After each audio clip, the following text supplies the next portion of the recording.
How to become financially independent. Here's number one. First of all, you got to have the right philosophy.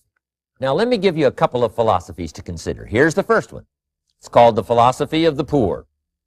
Poor people usually spend their money and invest what's left. That's the philosophy of the poor.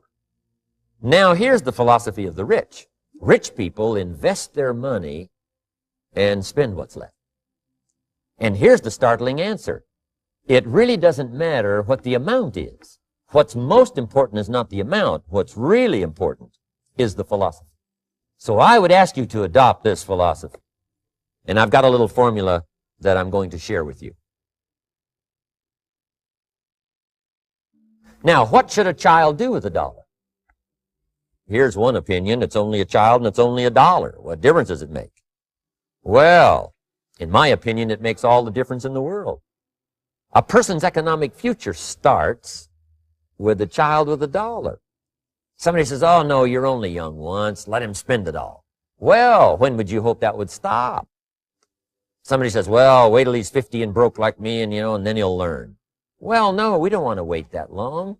So what should a child do with $1? Here's the simple premise to begin with. Don't spend it all. And if a child wants to spend the whole $1, you got to say, hey, don't spend it all. They'll say, why not? It's my $1. I earned it. You say, I know you earned it, but don't spend it all. They'll still say, why not? Say, let me show you why not. So you put him in your car, take him to the other side of town, and show him where people live that spend the whole $1. Just drive them around. Kids learn best by visual. Just drive around and say, would you like to live here? Kid says, no. Would you like to live like these people live? Kid says, no, no. Then you can't spend the whole $1. So kids will get the message. So, take them to the other side of town and show them around, unless you already live there, and then just show them around.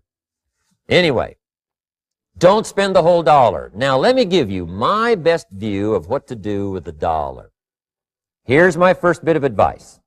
Never spend more than 70 cents. Never spend more than 70 cents.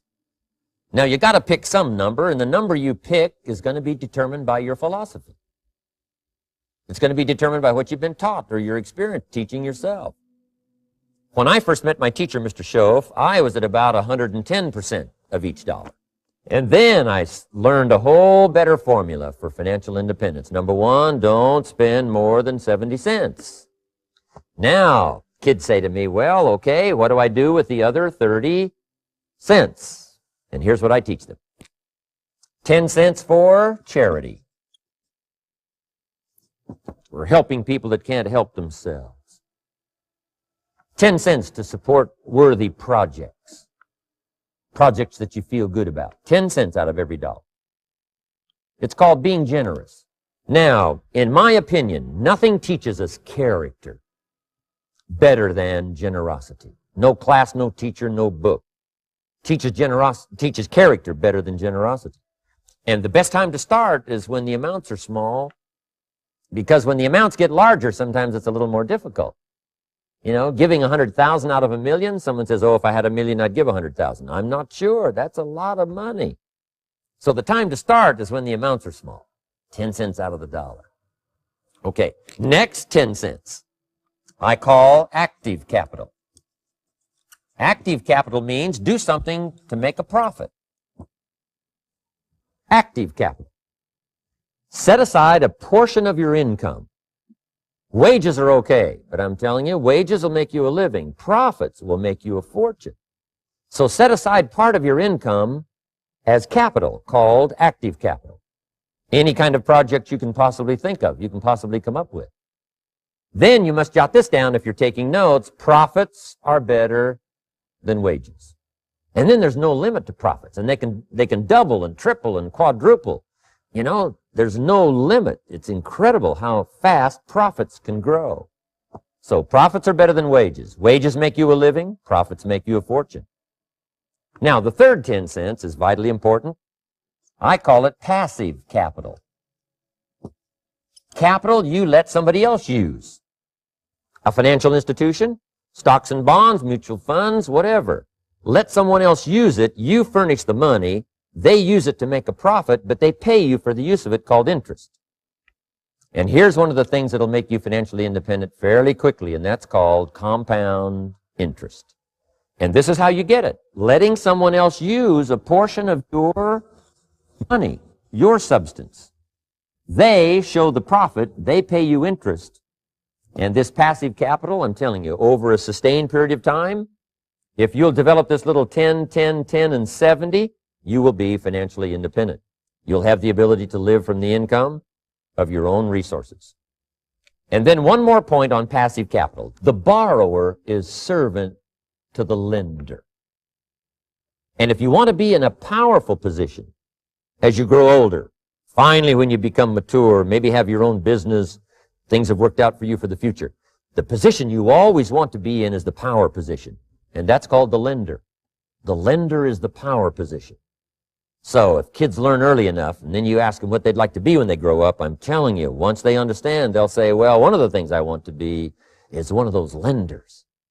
That's the power position, not the spender. No, you'll be pitied the rest of your life if you just become a spender. You got to become a lender. Can't we teach our children how to take $1, search the neighborhood, find a broken wagon, pay $1 for it, bring it home, clean it up, sand it until it's clean, paint it red till it shines, straighten out the wheels till they're true, take it back to the neighborhood, sell it for $5?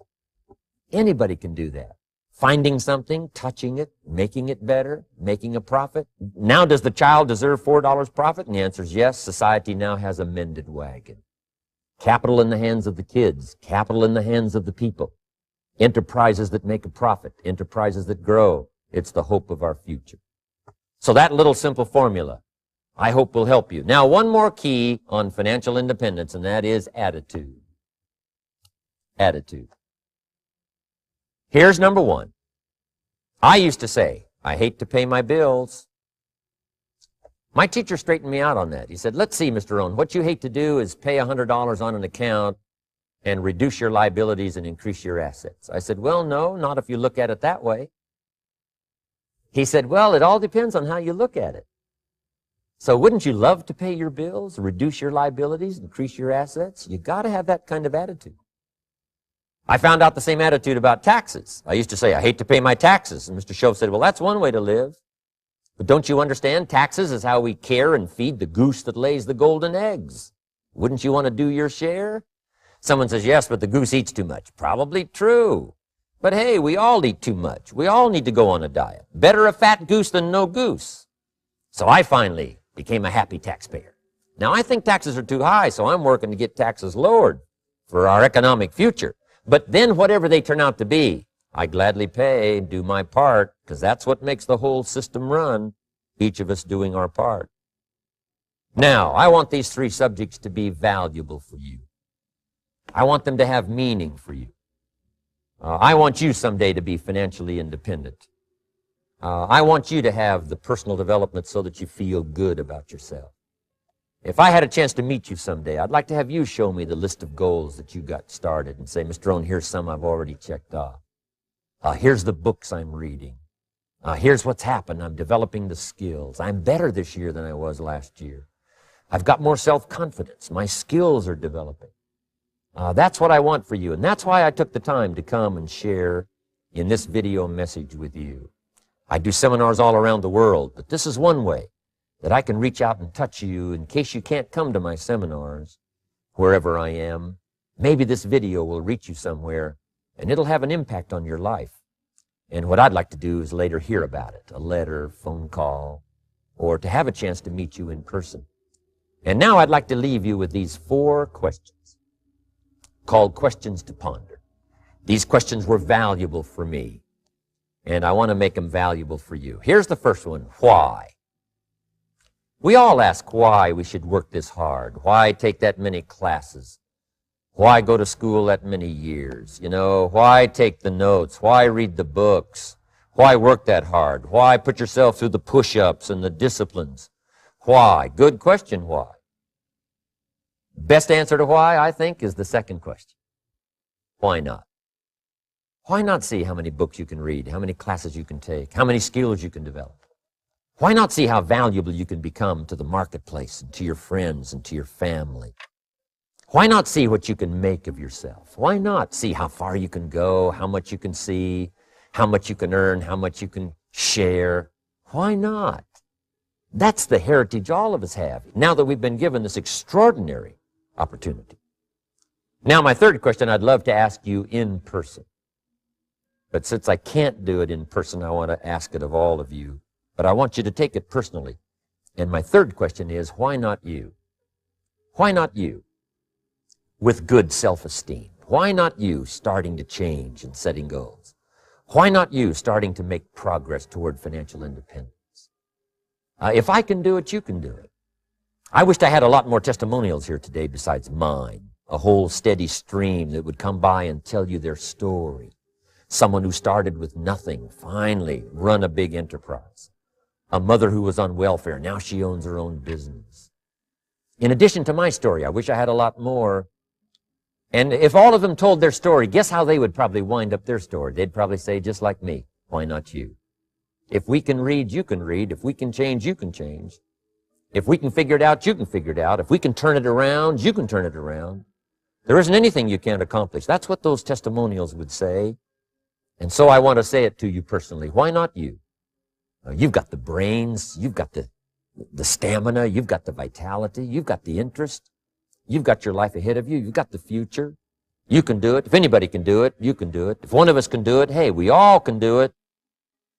And now here's my last question. Why not now? This is a good time.